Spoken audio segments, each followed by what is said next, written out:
Математика. Сабақтың тақырыбы құрама есептер. Оқу мақсаты санды бірнеше есе арттыру және кемітуге, айырмалық салыстыруға, еселік салыстыруға берілген есептерді талдау және шығару, кері есептерді құрастыру және салыстыру. Оқулығыңның 26 бетіндегі бірінші тапсырма. Тыңда. Астананы көру үшін әр қайсысында 8 баладан 3 топ және 6 мұғалім келді. Астанаға балаларға қарағанда мұғалімдер неше есе кем келді? Енді мазмұнды есептегі шартты мәліметтердің астын сызамыз. 8 баладан 3 топ және 6 мұғалім. Енді бұл мазмұнды есепте қарағанда деген кілт сөз бар.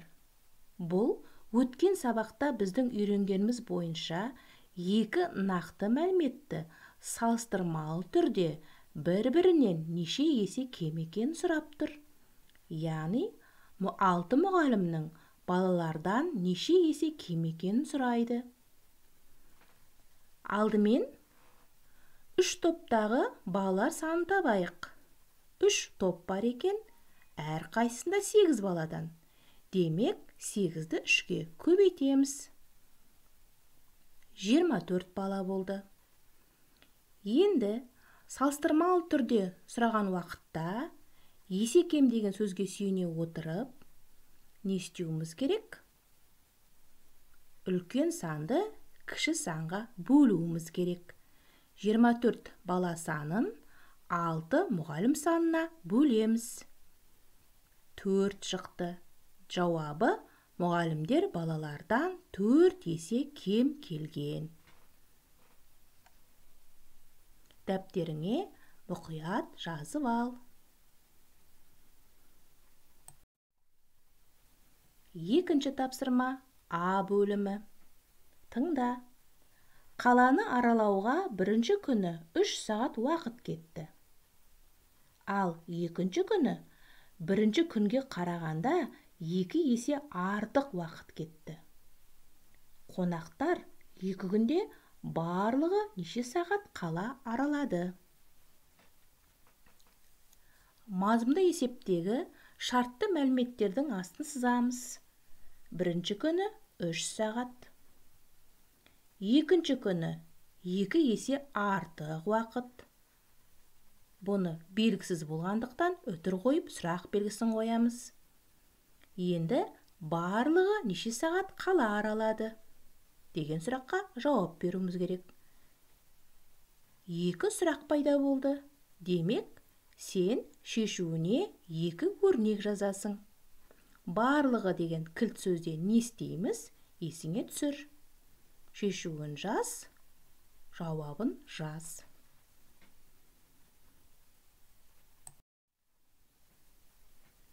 Екінші тапсырманың Ә бөлімі. Тыңда. Балалар туыстарына сыйлау үшін 18 кәдесый сатып алды. Және оларды әр қапшыққа 6-аудан салды. Неше қапшық қажет болды? Кәдесый дегеніміз сувенир. Балалар туыстарына сыйлау үшін 18 кәдесый сатып алған екен. Шартты мәлімет бойынша 18 кәдесый әр қапшыққа 6-аудан салды. Демек, әр қапшыққа бөліп 6-аудан салған. Сұрайды, неше қапшық қажет болды? Бұл мазмұнды есепте бір ғана сұрақ бар. Қалай ойлайсың? 18 кәдесыйды 6-аудан бөліп салсам, не істеуім керек?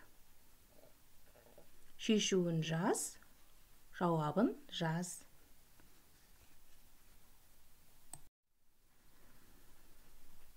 Оқулығыңның 27 бетіндегі 3-ші тапсырма.